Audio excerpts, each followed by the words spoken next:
Assalamualaikum warahmatullahi wabarakatuh.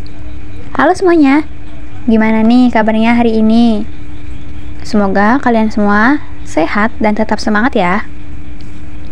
Kalian pernah lihat baling-baling raksasa yang berdiri tegak di tengah padang rumput gak sih? Nah, itu sebenarnya bukan kipas angin raksasa loh. Itu adalah PLTB atau pembangkit listrik tenaga bayu. Pembangkit listrik tenaga bayu atau yang biasa kita sebut sebagai pembangkit listrik tenaga angin adalah jenis pembangkit listrik yang mengubah tenaga angin menjadi energi listrik. And yap, ini adalah teknologi keren yang bisa mengubah angin jadi listrik. Kalau kalian nanya gimana sih caranya? Yuk kita bahas dari awal sampai akhir. Peran energi listrik sendiri penting banget loh buat dunia. Karena di kehidupan modern ini sangat bergantung sama energi listrik. Peran energi listrik dalam kehidupan antara lain sebagai sumber penerangan, komunikasi, transportasi, pendidikan, industri, kesehatan, pekerjaan rumah tangga, dan masih banyak lagi. Nah, setelah tahu perannya, sekarang kita lihat di mana aja sih PLTB yang ada di Indonesia itu. PLTB yang pertama kali dioperasikan secara komersial di Indonesia adalah pembangkit listrik tenaga bayu Sidrap pada tahun 2018. Dan juga ada beberapa provinsi di Indonesia yang memiliki potensi pengembangan pembangkit listrik tenaga bayu.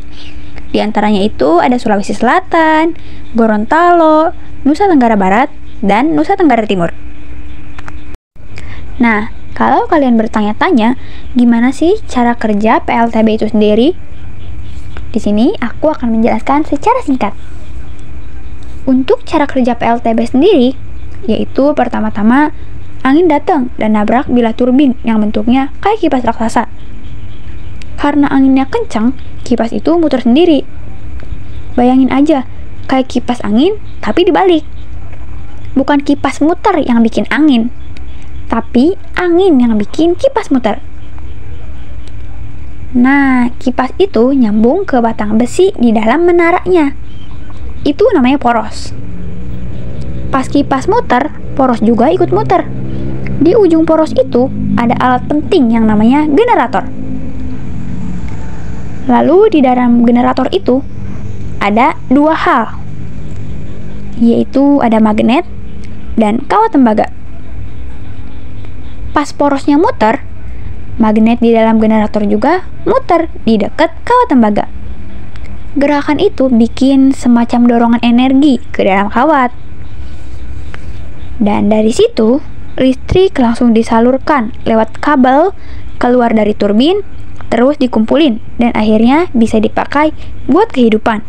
Bagian-bagian dari PLTB itu ada kincir, rotor hub, brake atau rem, gearbox, anemometer, dan generator yang kemudian terhubung dengan transformator di bawah untuk menyalurkan aliran listrik ke tower transmisi. Nah, listrik bertegangan tinggi itu nggak langsung masuk ke rumah karena akan berbahaya besar. Maka, listrik tadi dikirim terlebih dahulu ke yang namanya gardu induk. Disinilah tegangan listriknya diturunkan supaya aman disalurkan ke lingkungan sekitar atau ke rumah-rumah. Dari gardu induk, listrik masuk ke jaringan distribusi, yaitu tiang-tiang listrik yang lebih pendek dan kabel-kabel yang sering kita lihat di sekitar rumah atau sekolah. PLTB itu punya banyak kelebihan loh, yaitu energi angin yang terbarukan dan ramah lingkungan, biaya operasionalnya rendah setelah terpasang, biaya pembangunan makin murah seiring berjalannya waktu, dan tidak memakai air.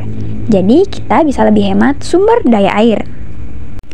Dari kelebihan-kelebihan yang sudah disampaikan, PLTB juga punya kekurangan. Di antaranya, PLTB itu tergantung angin. Jadi kalau anginnya lemah, hasil energi listriknya juga bisa berkurang.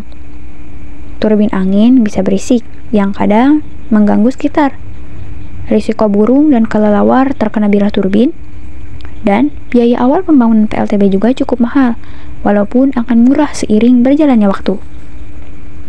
Lalu, dampak positif PLTB itu bagus, karena nggak bikin polusi udara dan nggak menghasilkan gas rumah kaca.